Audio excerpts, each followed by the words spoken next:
Shrek Forever After. And if it makes enough money, you damn right it'll be Forever After. It's Forever After, but it's the last one. Oh, yeah. Oh, please.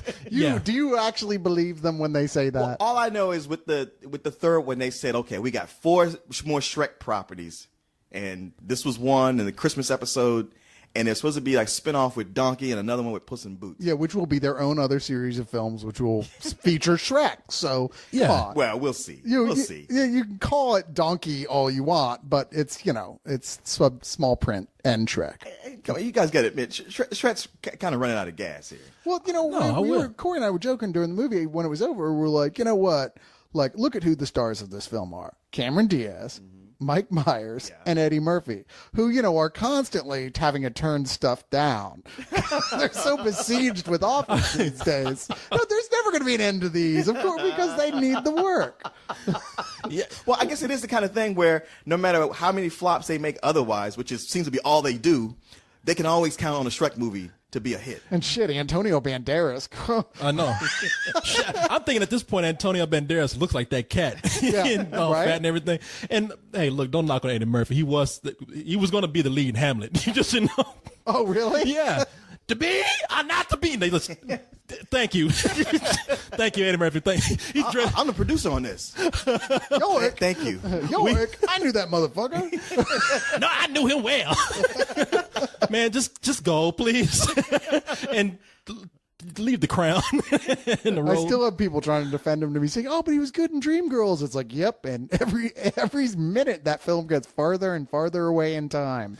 Yeah. It's like, come on, man. He's like one good movie in a decade. And even then, it's like one scene he's really good in. Yeah. And the best scenes with Eddie Murphy in that movie is no dialogue with Eddie Murphy. Eddie Murphy looked at somebody and the camera kept rolling for some reason, and they thought like, oh, that's the deep, dramatic Eddie Murphy. I think somebody told Eddie Murphy his car was getting towed, and the camera just kept rolling. He's like, what? Just do the James Brown hot tub bit for the whole movie. That's what he did. Well, they probably said, hey, man, we got your Reuben from the deli, but they forgot sauerkraut. And that's why he gave him that look.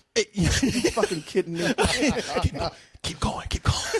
But, you got to admit, he is actually pretty good and pretty funny as Donkey in these films. All the more reason we're probably going to see a lot more. Donkey is probably the highlight of these because it's definitely not Mike Myers, an annoying-ass Scottish brogue. I didn't mind it. It doesn't bother me. Yeah? I mean, that's one of the things he does with his whole Scottish thing. I mean, he tends to push it, but with Shrek, it's toned down enough to where a lot of times I don't even notice it. Yeah, Shrek is the only place where I've seen Mike Myers actually pull back.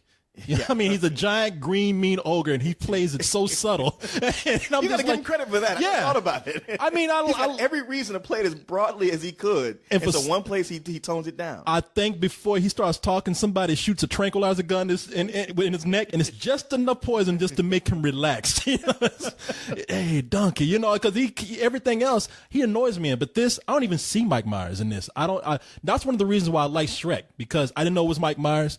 I didn't have that whole thing of his image hanging over my head when I saw that character, and that's what really made me like Shrek the character.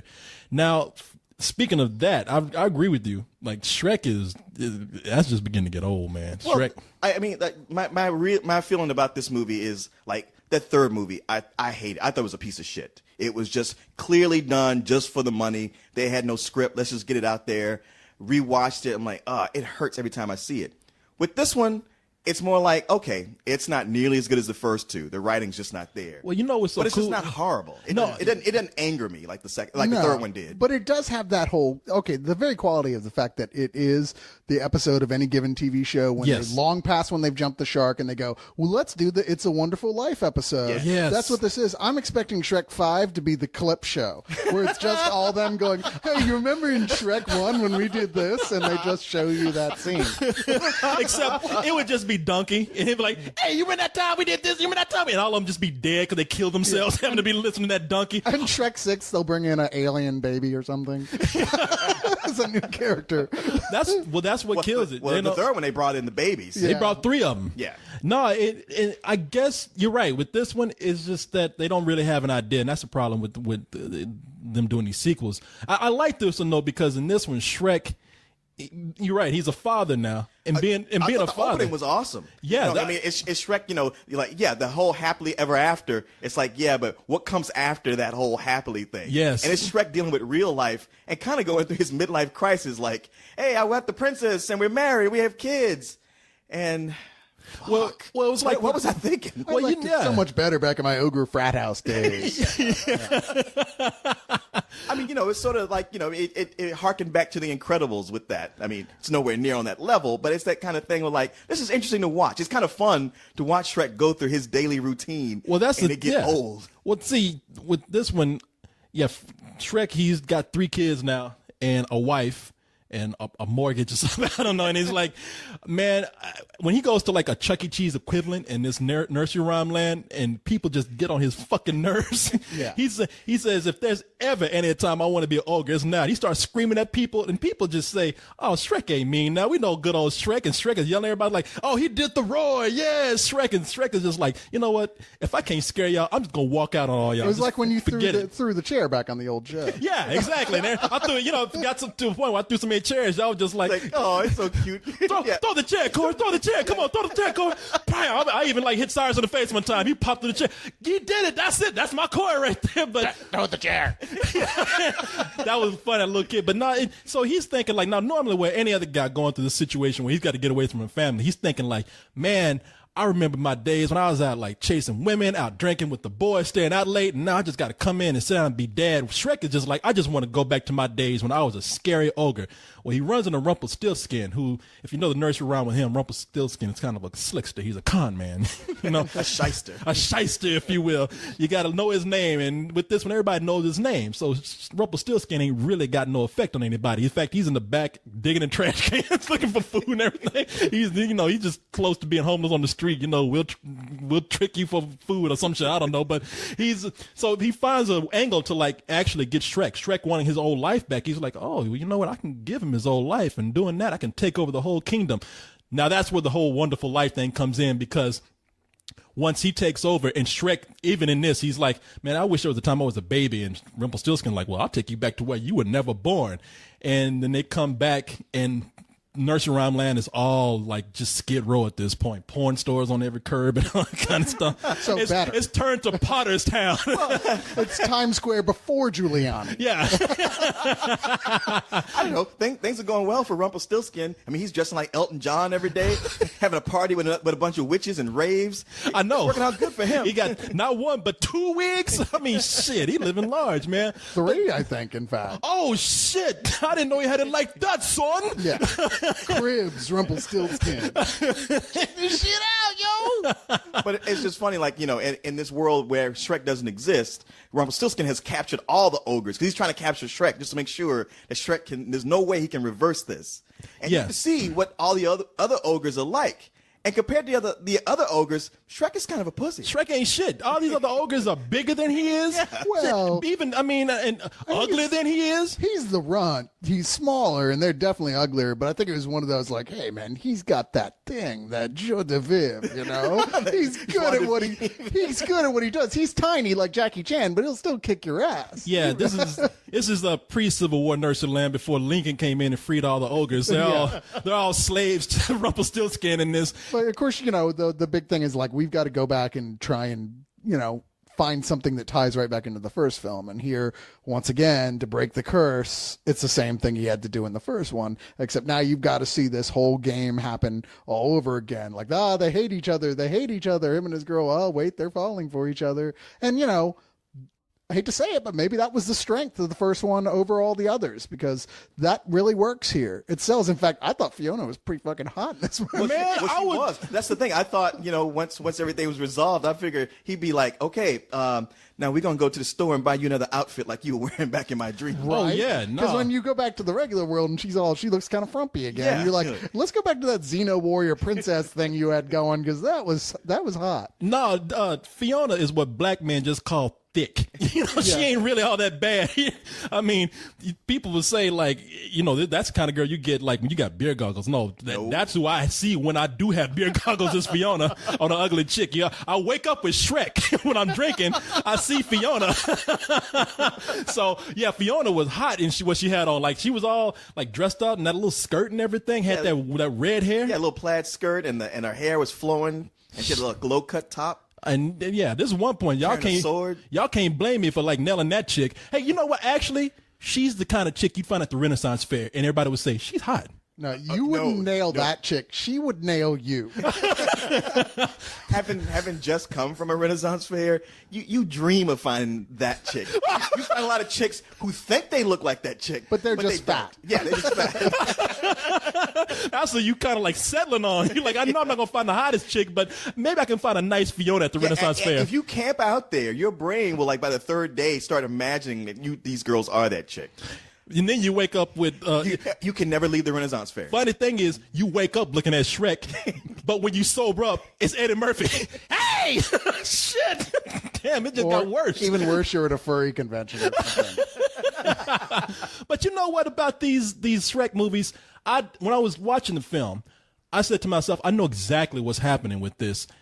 The first film is a good fable. I know you let me read fables. That's not why I say that. But no, it is a good fable. It is a story about an ogre that everybody thinks is bad, and he turns out he's not so bad and has to do a noble deed. That might not be highly original, but it is sort of unique, and I like that. The second film, yeah, it's more of a meta joke, really. Yeah, it's cool. In the second film, okay, we've seen Shrek, and they're kind of doing the same thing that they did in the same movie, you know, by referencing all these modern times. Don't you think it was angrier in the second one? Like it was more cutting those references? It was definitely more adult. There was a little more adult there for the parents, but it was it did kind of the same thing where it just like referenced a lot of stuff that we see in modern society now, popular shows and everything, songs, tons of songs. But what they did was they introduced like some new characters. Yes. One of the most memorable is Puss in Boots. Right. Yeah. And everybody like, okay, even though it's the second time around for these kind of jokes, man, some of these characters are really cool. They expanded on a lot of the good things they did. And with the first one, I thought, man, they really got so many of these jokes in. As to, you know, I don't see how they could get enough for another movie. And with the second one, I thought, wow, they did it. They packed this one just as much full of jokes, if not more. Yeah, and then we get to the third one. Oh yeah, and the third one was massive, lazy filmmaking. And I know I gave Shrek a matinee that summer. I gave everything a matinee because I was just numb to everything. If you go back and look, I gave Spider-Man 3, Transformers, Shrek, and I think even I don't know was out Die Hard or something was out that year. But yeah, Shrek is a bad movie. But the Shrek 3. But the reason why you nailed it at the beginning. You said it right at the beginning, Cyrus. Is the reason why they're just kind of wearing thin at this point is because they don't have any new characters to really introduce that are as good as they were in the second one, and it's not as unique as the first film. They really are just looking for things for them to do now. Yes. Yeah, and they've gone and said, what are the tropes people expect to see? And a lot of those tropes are so tiring. But they can't, they won't, they don't stop. See, that's it, in the song. It's just like, how many bad pop, or not even bad, but how many pop songs can we cram in here, even if it's incredibly awkward? Well, they do this twice. Or maybe even 3 times. You know what? They actually did it fewer times in this one than any of the others. But nonetheless, every single time you stepped back. You went... Well, this movie encompasses everything that could be wrong with this series in one scene. Because at the beginning, where we see Shrek going through his crisis or midlife crisis or just being tired of being a family guy, they pull back on all that stuff. I mean, it actually is, they do 1 or 2 things, but it's actually just centering on the characters and letting them do their thing. There might be a song that comes in every now and then, but it'll be an old song and it will go good with the scene. Now, not only do they start bringing up all that pop music and is bad, but they introduce a really bad character, which is the Pied Piper. The Pied Piper is just an excuse to bring up. Barely a character. Not even a real character. Yeah, and the first thing he does, he starts playing Beastie Boys, and the witches start breakdancing to him. And I'm like, man, this is just an excuse. This character is not a good character. And furthermore, it's just an excuse to bring in all these pop songs and have all these characters like group dance. I mean, did they even do the Macarena one time? Probably in Shrek 3. Yeah. No, I'm talking about in this one. This one, I don't know. I remember them doing Le Freak, but it's just one of these things where, like, it's to me, whenever I'm watching a movie and characters start breakdancing, it's a huge fail. It's like, wow, all I can think back to is Don Amici breakdancing in Cocoon. It's like, never do this. All right? Even back then in the 80s, that was lame. You can only breakdance in movies that the whole premise is breakdancing. Yeah, the breakdancing movie. And even fine. then, you don't want to see that movie. Yeah, and you're right, because even when Electric Boogaloo Breaking 2 came out, people were like, I'm tired of this. So, no, it was bad, man. I mean, they had started having them like dance to the Beastie Boys and Shake Your Groove thing, and they do this thing where I don't know what dances they were doing. I thought I saw them doing the Macarena, which nobody does a Macarena anymore except ogres apparently. But this whole characters getting in a group dance thing, doing the fucking electric slide, whatever they do, is old. They've done that 4 movies now, and it's tiring. It's like, do y'all have a clause where you have to do that? Yeah, I'm surprised they're not doing that chicken dance at this point. You laugh, but they did that pretty effectively in the Jimmy Neutron movie. Did they? Okay, I don't They were fighting egg aliens, so it made sense. It's funny. Okay, fair enough. Animators can't dance, and yet they love expressing that in their characters. Like, well, fuck, if I can't dance in real life, I'm going to have everything fucking dance Wait, in you're an cartoon animator. He's talking to you know what else about animators? You sorry ass animators. They suck. fucking guys, nerds. Oh, I don't mean me. I mean all those other Technically, animators. Cyrus, all the ones that work for me. I was about to say, I make other people animate now. I'm the Rumpelstiltskin of animators at this point. But no, other than that, though, now those are the bad things of why this Shrek franchise is starting to wear thin. This 4th one, not as bad as the 3rd one, but even then, I mean, that's not really what would you call it? That's not really a compliment. Yeah, Compliment to this movie would be that there actually are some jokes that really made me laugh hard. Yeah, I mean, they caught me off guard several times. I can't remember too many of the big laughs, but lots of chuckles, and I felt good coming out of it.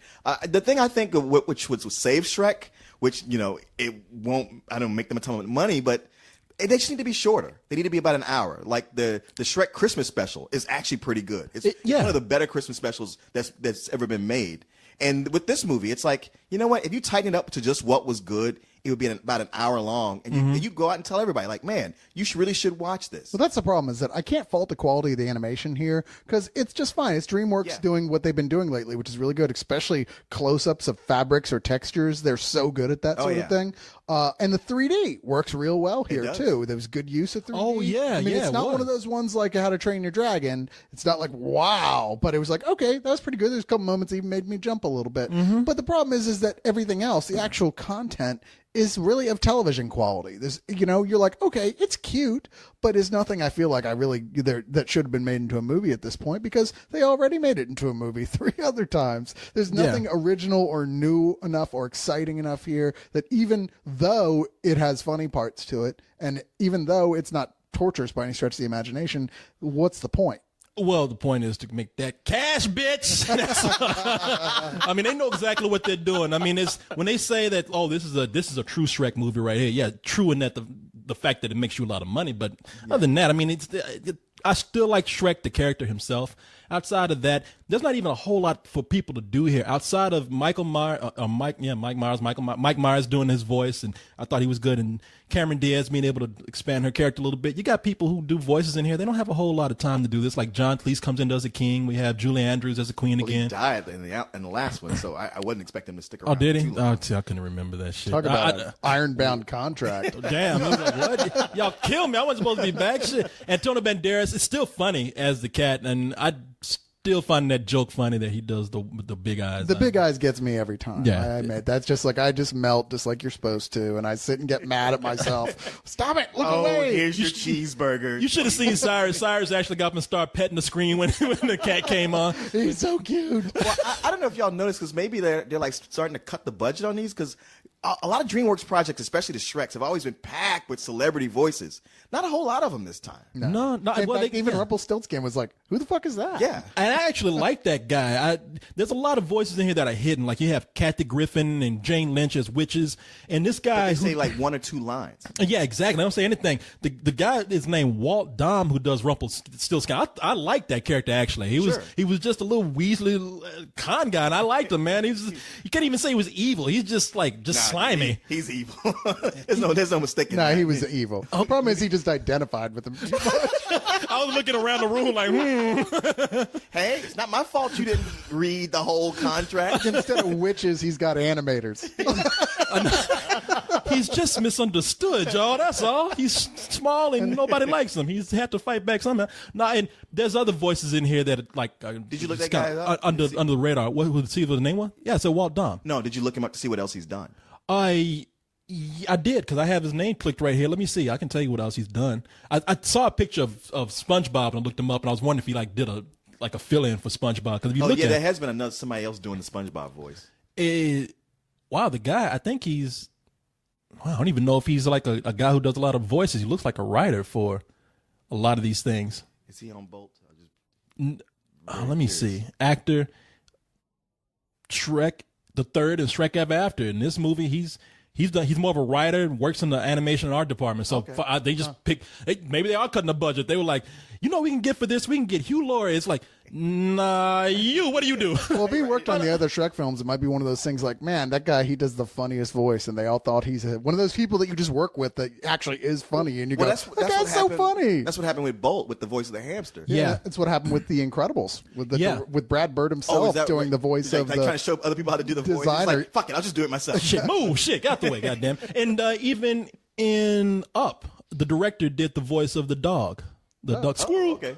Yeah, so a lot of these artists, you'll notice that a lot of these artists actually they have to act as animators, so they can do these voices and can act a little bit. Plus, budget cuts. And budget cuts, and they don't cost a whole lot of money. So, and then they sneak some other voices in, like Craig Robinson is one of the characters who I thought was funny for one line, and then they kept bringing him back, who was the gay ogre. Yeah, I figured that was Craig Robinson. Yeah. Did you? Because I didn't know. Yeah, if the guys really know, you're like, child, I'm a green ogre and I'm chilling chimichangas. It's like, man, that's funny when it's first on, but then they can keep bringing them back it again. Did make to me want a chimichanga, to be fair. Did it? Yeah. Oh yeah. I was like, damn, I'm hungry. I could use some Mexican. So by the euphemism for I was about to say. No, that's a euphemism for chimichanga.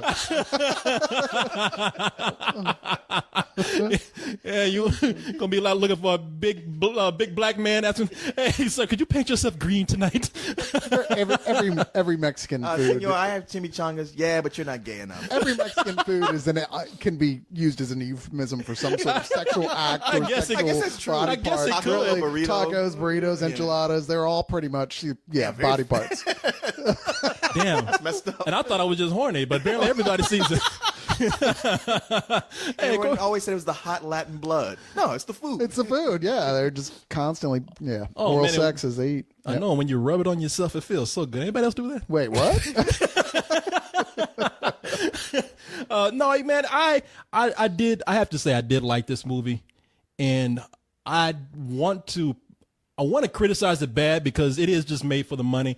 But I really feel like if people go see it, there's enough entertainment there, especially when they did a half decent job with the 3D, enough for me to recommend a very low, almost reluctant matinee on this. Wow. Okay, that's funny because I really didn't know where you were going to come down on this, and we came down pretty much the same. Because as a movie in and of itself, like if this was the only thing there was, I would probably give it a matinee because it is cute. It's not great, but it's cute. Has enough quality to give it that. But as the fact that we've seen all this before already, I have to cut it down a bit and give it a low matinee. Oh, okay. Well, damn. We're all in the same boat on this for different reasons. I mean, it was the kind of movie I walked away liking, feeling good about. Granted, it's because it wasn't the third one again. But, yeah, it's just kind of there. There's nothing spectacular about it. But, as far as a movie to take your kids to, I would recommend it highly. It's a movie you have to sit through with them. You'll enjoy it. It's unoffensive.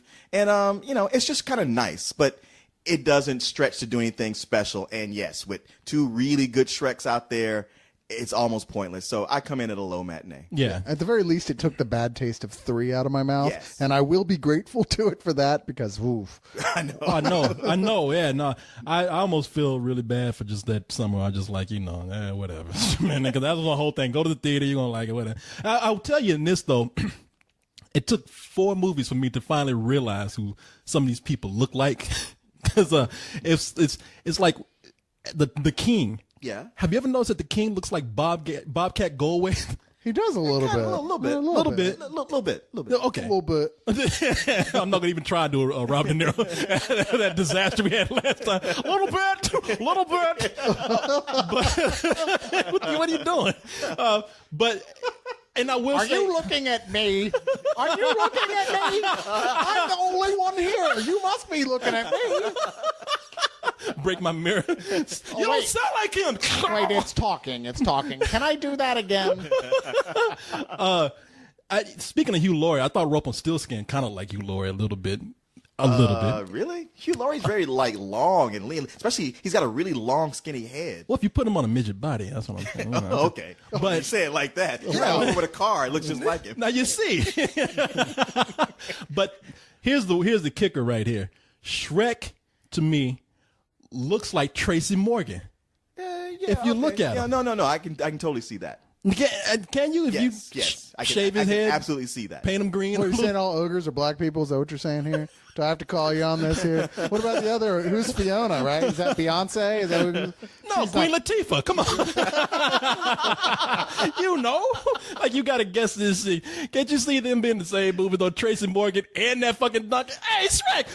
Donkey, you crazy. You crazy. That donkey just look at the screen. Damn, I thought I was annoying.